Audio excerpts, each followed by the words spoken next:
First, live, local. This is Fox 12 Now. Everyone, welcome back to Fox 12 Now. I'm Greg Nibbler. You know that I appreciate you watching wherever it is that you are, whether that's on YouTube or Facebook right now, but really our website and our apps also fantastic places to find all of the content that we have. But it is Thursday, and instead of via Zoom, he's here right next to me. It's Eric G. from around the house Northwest, joining us live for a segment. Always good to have you here in studio. Oh, always fun to be here. It's nice when it works out this way. It is.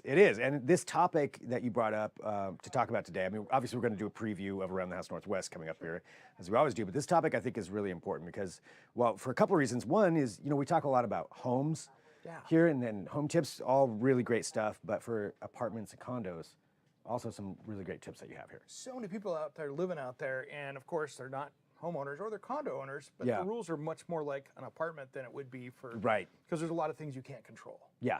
And that's the tough part. You know, if you're in a single family house, it's one thing, but apartments, condos kind of relate, especially when you're getting into indoor air quality because you're sharing a lot of things with everybody else. Right, yeah, you're kind of at the mercy of whoever else or whoever owns the building or some different things, yeah. So, and air quality is, you know, so important. I think even just here in the Northwest, just after all the fires that we've had over the last few years, I mean, talking about air quality that way and just things inside. So learning ways to help clean your air. Yeah. You know, and it's even worse if you're in one of these homes that has like baseboard heat or the little cadet heaters, the forced air heaters. Yeah. There's no filtration in there at all. Right. So it's just all kind of intermixing and going around. So there's literally nothing that's cleaning the air in there. Not even one of those cheap 99-cent filters, or well, $3 filters now. Yeah. But one of those, those do even a lot. But that's the problem, is that most of these places, especially the older ones, nobody's paying attention to it, and then the person that's in there has got bad indoor air quality. Yeah. So what are some things that I guess people can do, you know, to help?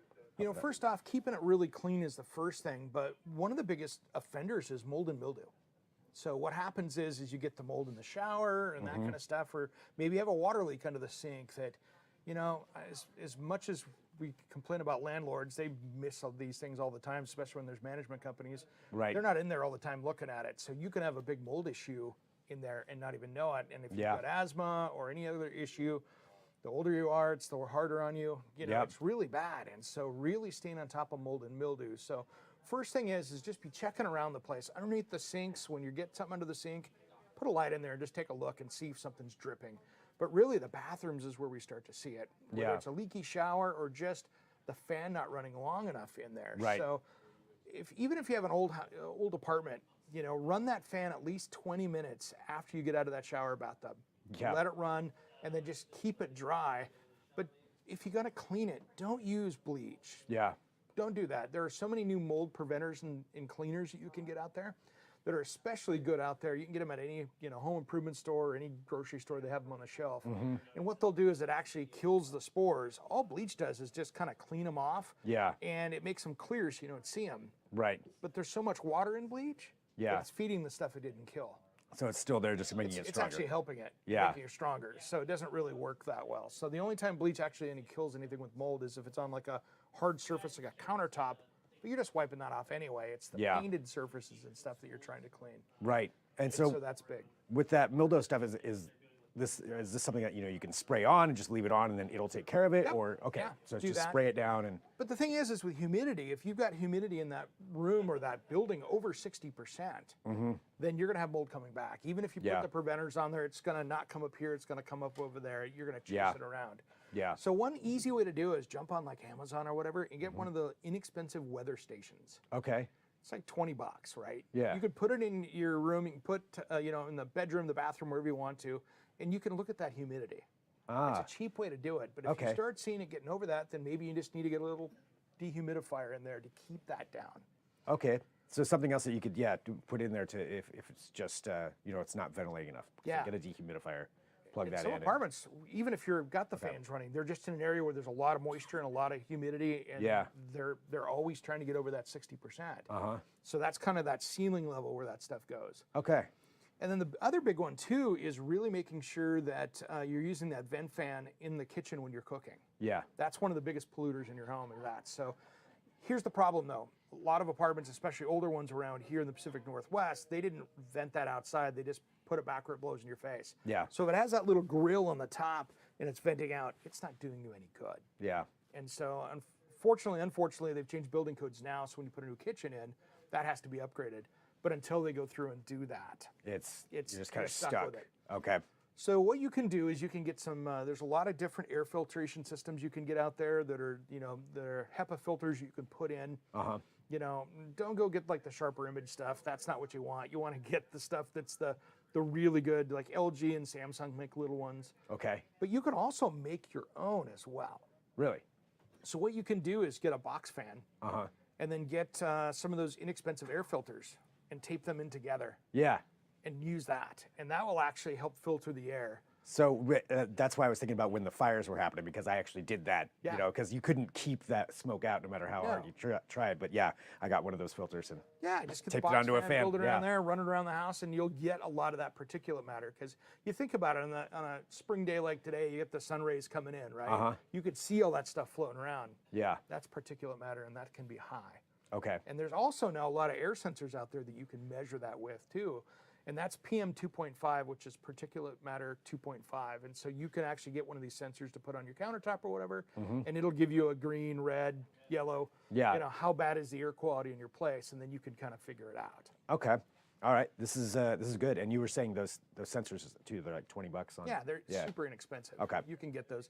The cheaper ones aren't going to work as well as the nicer ones. You're going to get Right. what you pay for, but you'll get an idea at least of what's Yeah. going on. Yeah. Know that if there's an issue happening. Yeah. Yeah. And then sometimes it might be you got to get a hold of your landlord, if you've got Yeah. those issues, or your building owner or the condo association or whatever. Yeah. Because sometimes you've got something that's maybe the outside of the building leaking. Yeah. And that's one thing to do too, is if you think that, oh my gosh, I think I'm in an apartment condo and I've got air issues in there, Yeah. and you can't figure it out, you can get air testing done. It'll cost you a few $100, but you can jump online and order up a kit, and it'll take the air quality inside, and then you send those back to the lab, and they'll give you an exact report of what's in there. Okay. And that's something too that you can prove. That's something on paper. You can be like, hey, I submitted this to It's a lab you. report, yeah. Yeah. All right. Well, great advice. Anything else that you think people should know? Yeah, that's the big stuff. And then just be careful too with what chemicals you have. Yeah. And that's one thing that if you've got that little, like in an apartment, for instance, if you've got automotive stuff and cleaning stuff, if you can keep that maybe out on the deck where it's got that little door out there, if you can keep that stuff out of there, because I've done air testing before, and all those little handy wipes and stuff, Yeah. I can tell you how many, looking at the report, how many of those you have in your house, Really? just because of the chemicals they give off when they off gas. Wow. Okay. So So- keep that stuff out. Any of that stuff you can keep outside, Okay. you're better off. Okay.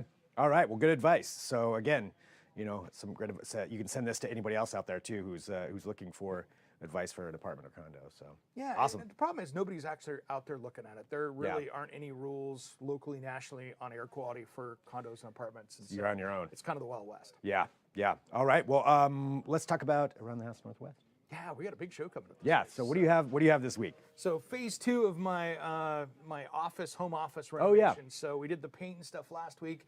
This week we went in and put new can lights, and then I hung a chandelier down because I just kind of wanted to have this kind of cool, dark, Yeah. moody. It was just all white with one bad light in there. So now I've got that, and it's all controlled. So we did that. So that Nice. was a lot of fun. So we have that, and that was a huge transformation. So I can't wait to show that one off as well. Right on. Yeah. And I know this is a multi-phase project that you're working on there. Yeah, That's, that one's been big. That yeah. one's been big, and so that was good. And then we've got some test-its coming up, which are going to be kind of fun. So you got to check into this. So every week, I jump on Amazon and I test out products. Yeah. Sometimes they work, sometimes they absolutely fail. And so we've got, so if you're a woodworker, you got to check this one out because we test a few out, and one of them works really well, one of them not so much. And that's what you got to watch to find out. Absolutely. Yeah, I love that segment too. Yeah. Okay, and I know we don't want to give away everything. We No, never do. We'll leave it at that. Okay. because We've got some. There we go. And every segment, I think we've got like 8 or 9 segments in the show this week. So There's always so many ton of segments stuff. that you have on there. So definitely you want to check those out and let everybody know when and where and how. Absolutely. So if you missed last week's show, so if you want to see phase 1 of that, don't worry, you can catch that tomorrow morning, 8 a.m. Fox 12 Plus. And then the brand new show airs at 10 o'clock on Saturday, Fox 12 Plus, and then re-airs again on Sunday night at 6. So you get all your opportunities right there, and you can check out the segments too at kptv.com. We've got a whole section all for Around the House Northwest with all the segments and different things on there. So another great place to watch all those. 300 plus over on YouTube now. That's a lot. That's a lot of segments. Yeah. I mean, you have 8 or 9 every episode. I don't know how you do it, but Yeah, it's crazy. yeah, it's awesome. It's awesome though. So, yeah. So there we go. And for everybody tuning in, again, this is Fox 12 Now, and thank you for joining us, for being a part of the show. We are live here every weekday, so if it's your very first time tuning in, thanks for being here. Coming up in just a little bit, though, I'm going to be talking about the Newport Seafood and Wine Festival, which starts today. So we're going to get a little bit of a preview on that, and in theory, we're going to be live streaming the NASA moon lander. They've switched times on us a couple of times, but about 3:24 p.m. right now, that's the estimated time. So we'll be back live streaming that as well. So, and plus, there's going to be some exclusive stuff over at the website. So a lot happening here this afternoon. So definitely stick around. We'll be back right around 2 p.m. though with the Newport Seafood and Wine Festival segment. And yeah, I know, right? Me too. I think I need a snack right now and then wine later. But Eric, thank you as always. Thanks, brother. So good to have you on here. And thanks everybody for tuning in. I'm Greg Nibbler. This is Fox 12 Now.